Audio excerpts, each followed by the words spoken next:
Morgan, and I will be introducing our fourth presenter. Andrew Robinson serves Mortarboard as the section coordinator for Indiana. He was initiated into our society in 1989 at Indiana State University. In his professional career, Andy has served as a student affairs and auxiliary services administrator for several universities and organizations, including Theta Chi Fraternity, the University of New Hampshire, Georgia Tech, and Purdue University. Andy currently is Director of Facilities for University Residents at Purdue. He's speaking on the topic, Working Smarter, Not Harder, Simple Organizational Strategies for Leaders. Thank you. Thanks, everybody, and good morning. Good morning. We've heard several great theoretical and practical examples of good leadership. I want to thank all the speakers, and I look forward to hearing the others after I'm done up here. It's pretty simple here, working smarter, not harder. And I think at some point in all of our leadership careers, we can work hard, or we get certain places by working hard. But the busier you get, the more organizations, the more responsibility you get, just simply working harder at some point is diminishing returns. And so a few of the practical things I want to share with you today are going to hit on this working smarter side. And so we're going to get 4 things from me in the next 15 minutes and then a bonus, all right?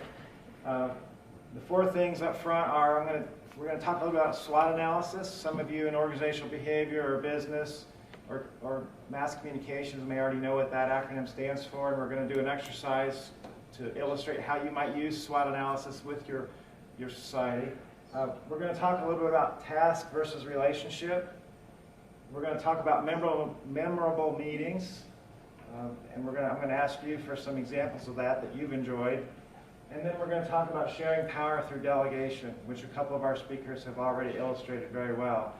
And this is another one of those, delegation can be one of those working smarter approaches. Because right off the bat, and you already know this, Mortarboard is not your organization, not yours singularly. It's a collective, it's owned by all the previous alums, it's owned by all of your current members. So you don't own it, but you need to take ownership of it. And you need to help facilitate ownership of the organization from all of your members. And so some of the things I'm going to share with you, hopefully will let you do that. So let's start with the SWOT analysis. I'm kind of giving it away here, right? I should have done a transition there so we can have fire on the screen, or and each of these words would pop up. But the SWOT stands for strengths, weaknesses, opportunities, and threats. Has anyone studied this in class or used it in other organizations? I see some heads nodding and some hands up. Why don't we get a couple of comments about that? How have you used the SWOT analysis? Through a professional development, I guess series of meetings at my university. And so we would have scenarios or case studies, and then we would discuss and do a SWOT analysis. Okay, so it was a retreat, a theoretical and a practical exercise on a university scale. Right. Okay, a couple more hands in the back. How about an example from you? We looked at, in my marketing classes, we looked at feasible opportunities or potential opportunities for things that may not be so successful. This is what I asked. All right, so you were looking more futuristic. It was more of not so much looking at the past or the present, but what could come down the pike. Okay. Well, we're going to do a simple scenario with this right now. I've got some Post-it notes on your tables, and so I'd like everybody to get 2 or 3 of these Post-it notes. And this is a way that you can run a SWOT analysis. You can facilitate a SWOT analysis with your group. It's one thing for you to sit down and work through it yourself as an individual, but what I'm encouraging you to do is to use these Post-it notes and these newsprints as a way to get your entire group engaged in a SWOT analysis of your group. And this could be something you do at your retreat. It could be something you do at a transition meeting. It could be something you do mid-year if you figure out, hey, this just doesn't feel right. We're kind of in a lull. What's going on? This is a way to ask everybody ask all of your membership for feedback. And the neat trick about this is everybody has the ability to write on the Post-it note.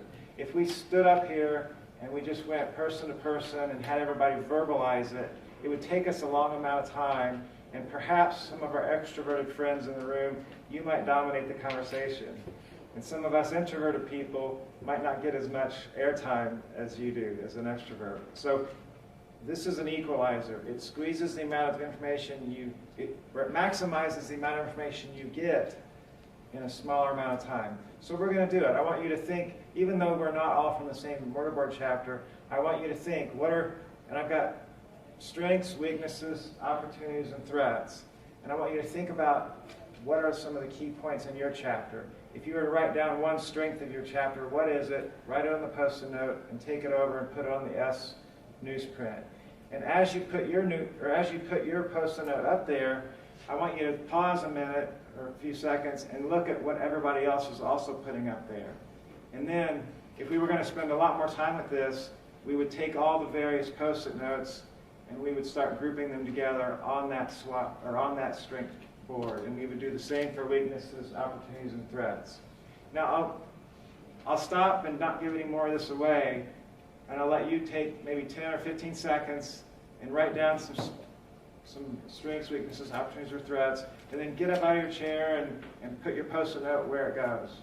And so I'd like to take maybe 2 minutes to finish this exercise. So it's a little bit quicker than what I would do in a normal facilitation workshop.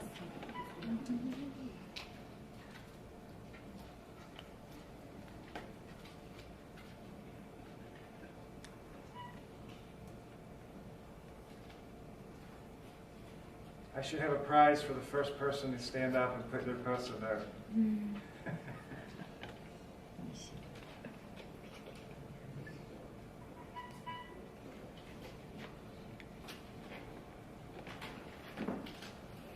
All right, good, thank you. Now we're moving.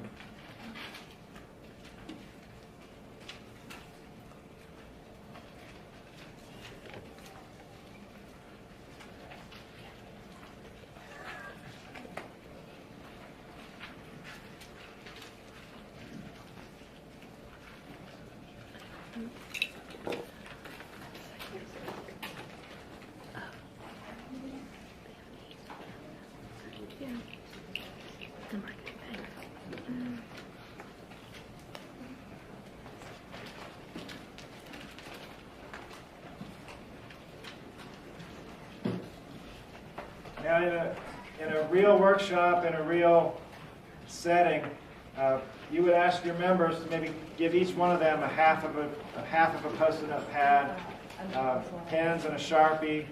And sometimes you can do all your Post-it notes at your table if you're comfortable with that, or other people like to get up and walk around, and they like to read what everybody else has put up, and that may jog something in their mind, and they write, and then they put it up. So it's a dynamic exercise. You never really know how many Post-it notes you're going to get. What we're seeing here on the number of Post-it notes is pretty common. It's very easy and natural to us to identify strengths and weaknesses, and you see that the majority of our Post-it notes are on those two boards. Opportunities and threats are a little bit more difficult for some people, and we'll talk through a couple of those in a second. All right, as you're putting your last few Post-it notes up, let's talk about the opportunities and threats. Some of the folks who have experience with this acronym, how would you define opportunity? I mean, I think strengths and weaknesses are self-evident. We understand that, but how would you define an opportunity or a threat? Who's got a good definition for that?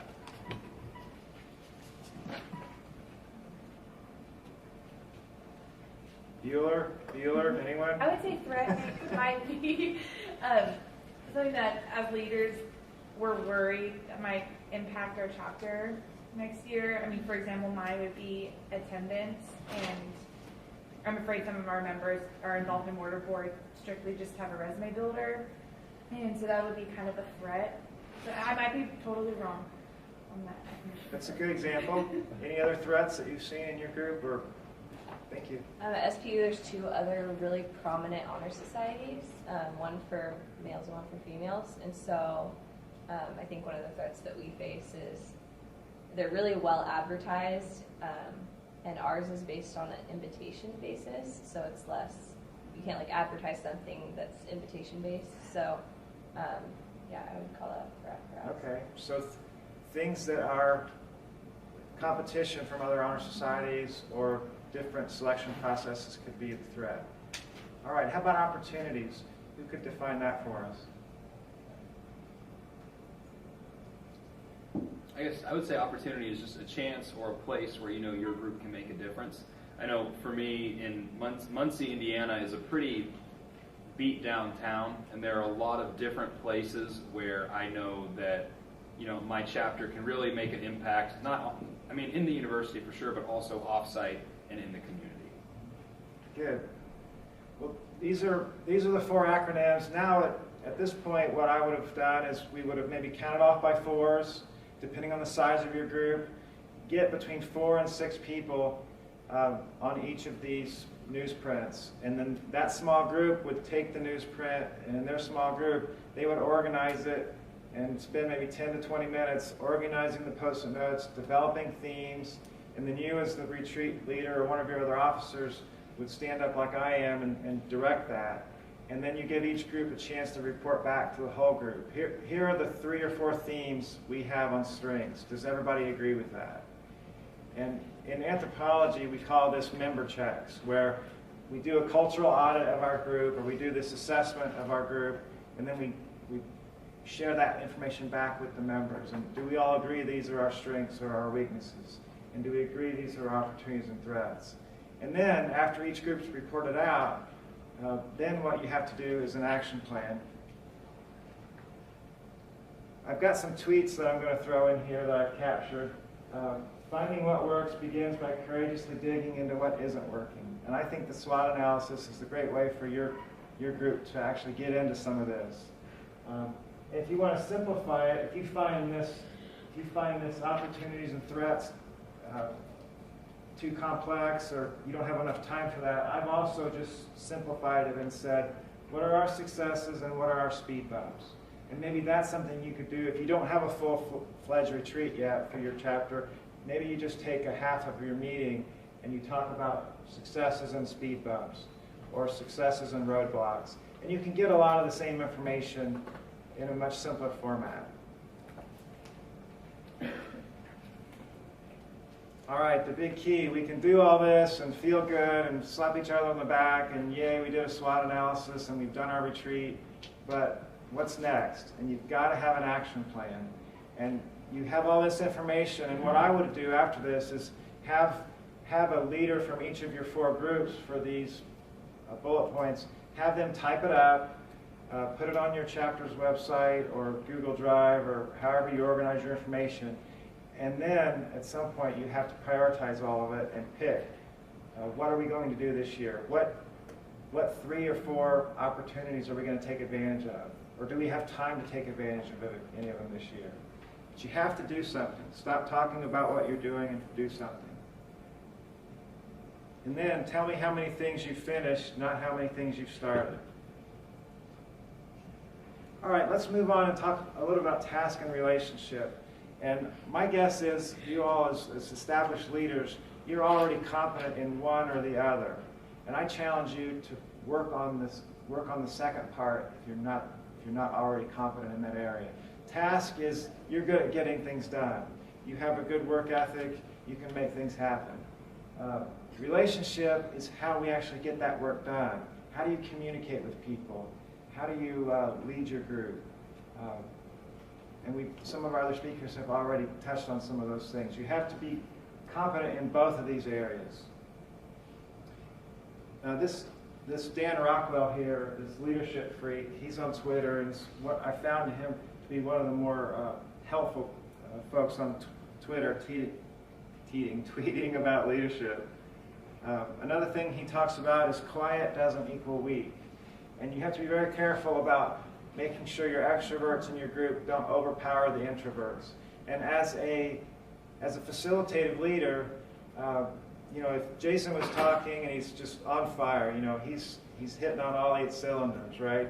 But if he's dominating our conversation, then as a facilitator, I need to say, Jason, that's great. Thanks for your contributions. Does anyone else have something to add? Or I might say, Marlisa, we haven't heard from you yet today. What are you thinking? A lot of times an extrovert will talk out loud and they'll process themselves as they talk. Introverts are just the opposite. They're thinking in their head what they want to say, and sometimes you have to ask an introvert for their contribution. So as a leader, make sure you're hearing enough from all of your folks. And that's part of this relationship side of things. Another tweet to consider here, 10% of all conflicts are due to difference in opinion, and 90% are due to wrong tone of voice and probably approach. You know, if you have to have a hard conversation with someone, maybe one of your members isn't coming to events. You know, we talked a lot about point system and getting participation. How would you approach them? You know, do you text them and say, WTH, where are you? You know, whatever. Or do you email them a nasty gram? Or do you call them up and say, hey, can we meet? I'd like to talk to you about some things. Your approach and how you communicate to folks, that can sometimes set the whole tone. But you already know all of that. This gets to something that we were talking about earlier with servant leadership. When you become a leader, success is all about growing others. The whole idea of let someone else toss the coin at the beginning of the game. All right, let's talk about memorable meetings. And I've got several things on here. You have to be organized. You have to involve others. If you were in Indiana section, I would tell you, I don't want you as the president or the vice president, I don't want you to stand up at the front of the room with an agenda and you personally go through every item. That's just, personally, that's too much work for you. You need to mix it up. You need to share the authority of your meeting with your other officers. Let the committee chairs give their report. Let the other officers share in running the meeting. That's part of your job, is to share that power. And it makes it easier on you as well. I've got this 10-80-10 up here. Some of you might have heard the 80-20 rule. You know, 80% of the work is done by 20% of the people.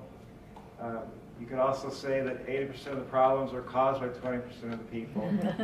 If you split that up a little bit more, this Motivating the Middle, this is a book by T.J. Sullivan. If you want to look him up on the internet, his Twitter handle is intentionalTJS. And he wrote a book about motivating the middle. And if you took your chapter membership and you split it up into the rock stars, the why did we pick them, and everybody else in the middle, this could roughly be 10-80-10. You know, you could have your meetings in the basement of the oldest building on campus and not tell anybody, and the top 10% of people are still going to find you. They're going to be there no matter how bad of a leader you are, because they're just personally motivated. The other 10%, you could have the meeting in their apartment and they still wouldn't show up. All right, or just no matter what you do, they don't seem to be responding to you. So do you focus all of your effort on the bottom 10%, or do you focus your efforts on the 80%? Which focus is going to get you the most return? And that's what TJ talks about in his Motivating the Middle book. So it's a quick read and a good read, and if you want to look him up, I would highly recommend it. Another thing is location and room setup. How you set your meeting room up.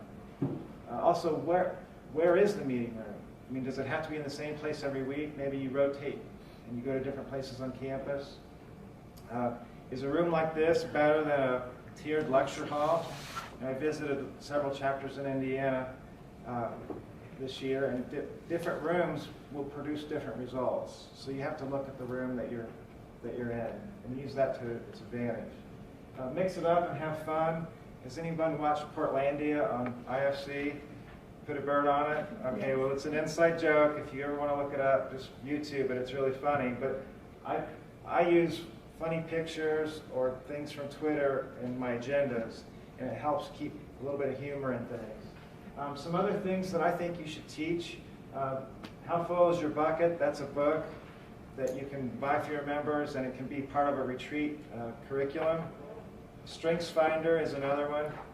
It's like a personality strengths survey. Appreciation in the Workplace, I brought this one. This book, it comes with a code that you can have your members take a short quiz online, and it'll tell you whether they like to be publicly recognized or privately recognized, or if they like spending quality time with their friends. There's how do people want to be recognized? So the way you provide recognition may not be the way they like to receive it, and this book will teach you about that. And then MBTI, that's Myers-Briggs Type Indicator. That's an older leadership type of survey, but still applicable. Okay, to wrap up, this is Petey, my guinea pig, my kid's guinea pig. He's the mascot for Section 11 mortarboard. I throw him on there for no other reason than I think he's cute, okay? But these are some things you have to consider with delegation. You're not a one-person show. Other people are more important than you. And when you're delegating, trust but verify. And that's a quote by Reagan, Ronald Reagan. And the last thing I want to leave you with, this is the bonus. Try to find one of these words that you will work on this year. As a leader of leaders, which one of these words can you focus on? And I think if you pick one of those, you'll find yourself having a much more fun leadership experience. Well, thanks for listening to me and for participating in the SWOT analysis. Hopefully you've got some good things to take back to your campus and try out as a leader. Thank you.